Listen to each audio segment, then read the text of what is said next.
Oh, didn't see you there. I was just playing Majora's Mask 3D on my Nintendo 2DS.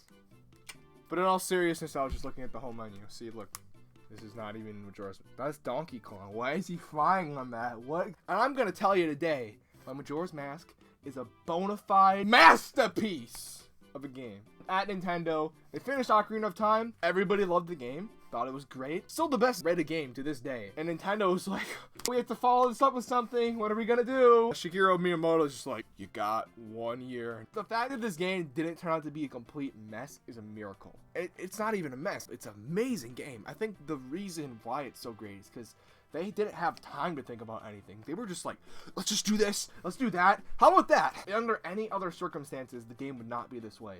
So honestly, the time constraint in the game kind of made it better. So the game begins with Link trying to find Navi. Navi left you in Ocarina of Time. Why'd she leave you? I don't know. Nobody really knows. But then Link gets jumped by Skull Kid, and then they pursue in a chase that leads to Link falling down a deep, dark hole. And no, he doesn't die.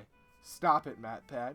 I'm being serious. Then Skull Kid's like, hey, boom, you're a Deku Scrub now. And then you go to Clock Town and you meet the mask salesman. Mask salesman's like, oh no, I gave this mask to Skull Kid, and now he's gonna destroy the world, and you gotta help us. Beat him in 3 days. And you're like, 3 days? How am I gonna beat the whole game in 3 days? It's not even 3 days. It's more like 3 hours. And you don't even have the Ocarina yet. So you basically just gotta go around Clock Town, just meeting all the characters. I feel like the introduction is purposeful in learning more about the world before you go off. Because if you just started as Link, most people would just completely ignore the side quests and just go off and beat the game in like 4 hours. I don't know. So I actually feel this tutorial section is really beneficial to the game, and it doesn't really feel like a drag the first time you play through it. So anyways, turns out the moon's gonna crash and kill everybody. Fortunately, you get the Ocarina of Time, and you can go back in time and go to your first temple, the Woodfall Temple, then Snowhead, then Great Bay, and then lastly, Stone Tower Temple. And along the way, you meet some pretty troubled people. Firstly, a leader of a Goron tribe who died.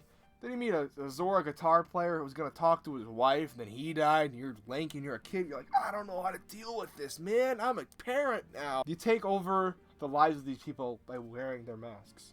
It's kind of theorized that the masks are just the souls of dead people that you're wearing. Pretty messed up. It's cool because you get to have a connection. You get to learn about these people. They're not just abilities that you use with a mask. They have stories behind them, and that's what makes it so compelling.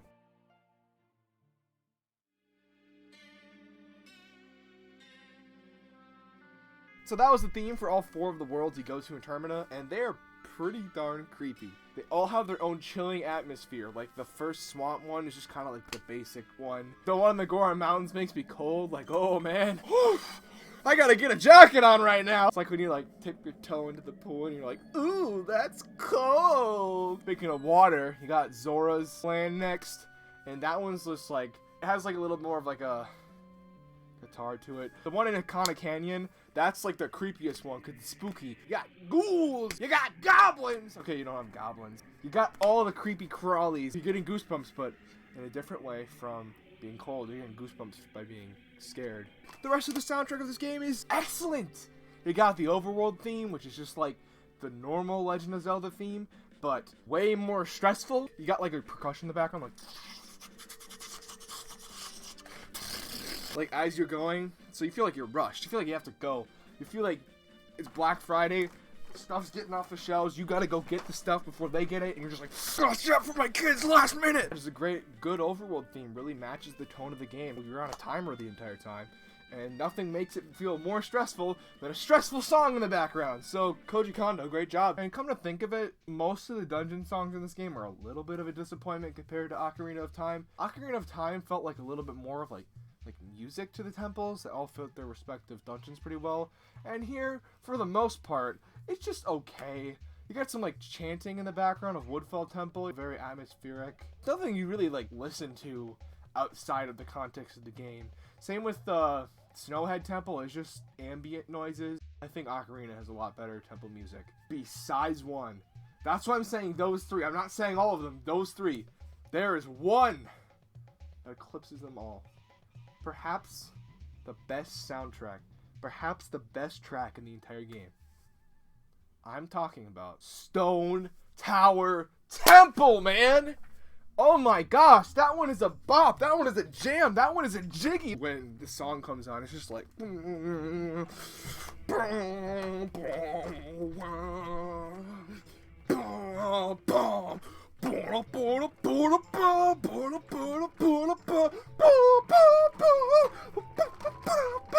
I should seek help.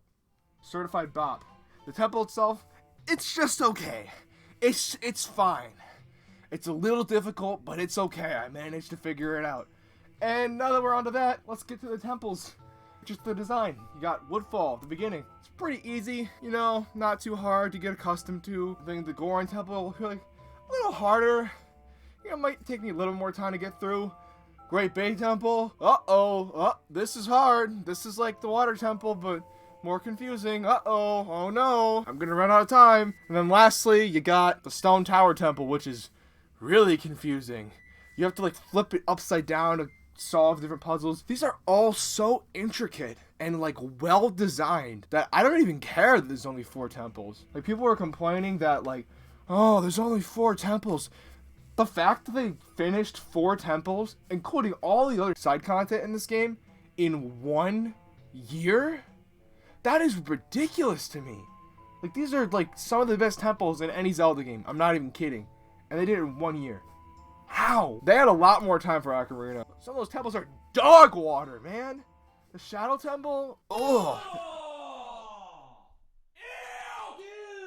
I'd rather have quality over quantity, and that's exactly what Majora's Mask is. Not to mention the temple at the end of the game, too. A lot of people forget that it's kind of like a temple. Kinda, not really. It's like a bunch of challenges. I'd count it as a temple. I like to explain games in vague terms because I don't really want to spoil anything. I feel like if I just did a plot summary, it would just be boring. Like, oh, this happens. Oh, this happens. I kind of did that, but more in a vague way. I recommend you play this game yourself. It's actually very accessible. You can play the original N64 version on Switch Online.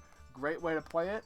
You can also play the 3DS version, which is also pretty good. People don't like it for pretty reasonable reasons, but overall I feel like it has a lot of good quality of life improvement to the game.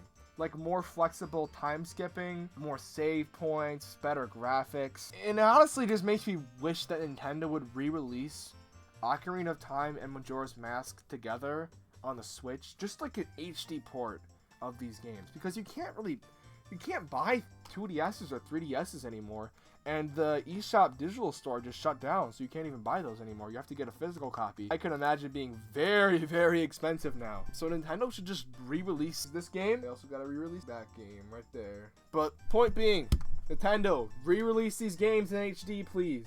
They're very good, and it would sell $1 billion bajillion. Ocarina of Loan, if they sold this for $60, people would buy it. People would eat that up. This is not as popular as Ocarina, but people would still buy it. Nintendo, you were just sleeping on something that would make you so much money, and it would cost like $0. Actually, not $0. It would cost you like $2 to make. You have all the files. I would even buy it. I would buy them both for $60 each. Actually, no, I wouldn't. That's it. That's the review. Majora's Mask, great game. Go play it. Go listen to Stone Tower Temple music, and I hope you enjoyed the video, and have a good day. This is Lincoln, also known as Venox, signing out. Woohoo!